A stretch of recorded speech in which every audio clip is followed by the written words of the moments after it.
నెల్లూరు శాసనసభ నియోజకవర్గంలో పొద్దుటి నుండి కూడా స్థానిక శాసనసభ సభ్యులు వెంకటరాజు గారు, అదేవిధంగా తెలుగుదేశం అధ్యక్షులు జిల్లా అధ్యక్షులైనటువంటి బొట్టు చౌదరి గారు, సువర్ణ రాజు గారు జనసేనకు సంబంధించినటువంటి ఇక్కడ ఇన్ఛార్జ్, మేమందరం కూడా అనేక అభివృద్ధి కార్యక్రమాల్లో పొద్దుటి నుండి కూడా పాల్గొనడం జరుగుతుంది. ఒక్కసారి ప్రజలు కనుక గుర్తు చేసుకున్నట్లయితే గత 5 సంవత్సరాల కాలంలో ఎటువంటి అభివృద్ధికి ఈ ప్రాంతం ఈ నియోజకవర్గం నోచుకున్నటువంటి సందర్భంలో ఇవాళ ప్రతిసారి నేను ఇంచుమించుగా నెలలో 10-15 రోజులు ఇక్కడ నియోజకవర్గానికి వస్తున్నటువంటి నేపథ్యంలో అనేక అభివృద్ధి కార్యక్రమాల్లో నేను పాల్గొనడం జరుగుతూ ఉంటుంది. కనుక ప్రజలు ఖచ్చితంగా ఈ యొక్క మార్పు అంటే ఎన్డీఏ కూటమి ఇక్కడ రాష్ట్రంలో అధికారంలోకి వచ్చిన తర్వాత ఏ విధంగా అభివృద్ధి అనేది ముందుకు దూసుకు వెళ్తుందో ప్రజలందరూ కూడా గమనిస్తున్నారని చెప్పి నేనైతే భావిస్తున్నాను.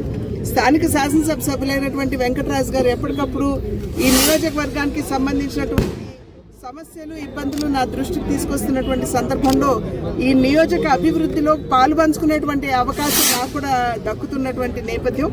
రోడ్లు కావచ్చు, డ్రైన్లు కావచ్చు, అదేవిధంగా ఇళ్లు కావచ్చు, వీటన్నిటి మీద కూడా ప్రత్యేకమైనటువంటి దృష్టి సారించడం జరిగింది. మొన్న కూడా వెంకటరాజు గారు ఢిల్లీకి రావడం, అక్కడ నితిన్ గడ్కరీ గారికి రోడ్లకు సంబంధించినటువంటి సమస్యలు ఏవైతే ఉన్నాయో వాటిని వారి దృష్టి తీసుకుని వెళ్ళడం, వెంటనే వారు ఈ నల్లజర్ల రోడ్డుకు సంబంధించినటువంటి ఇబ్బంది ఏదైతే ఉందో అక్కడ యాక్సిడెంట్లు ఎక్కువయ్యి 1 సంవత్సర కాలంలోనే 70 మంది చనిపోయారు అని వారి దృష్టికి తీసుకుని వెళ్ళిన వెంటనే ఆ సమస్యను వారు పరిష్కరించారు. అదేవిధంగా ఇక మిగిలిన అంశాలు కూడా వారు అక్కడ ఉన్నటువంటి అధికారులకి పురమాయించడం జరిగింది. వెంటనే దాని మీద దృష్టి సారించి పరిష్కరించమని.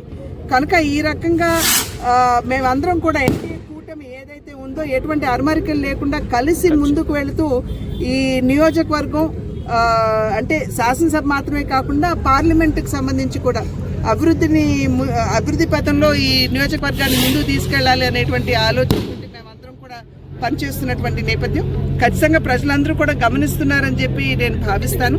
అదేవిధంగా ట్రైన్ స్టాపేజెస్కి సంబంధించి కూడా ఇవాళ సాయంత్రం 5 గంటలకి తిరుమలకి వెళ్ళేటువంటి ట్రైన్ ఏదైతే ఉందో ఆ స్టాపేజ్ కూడా ఇవాళ మనం సాధించుకోవడం జరిగింది.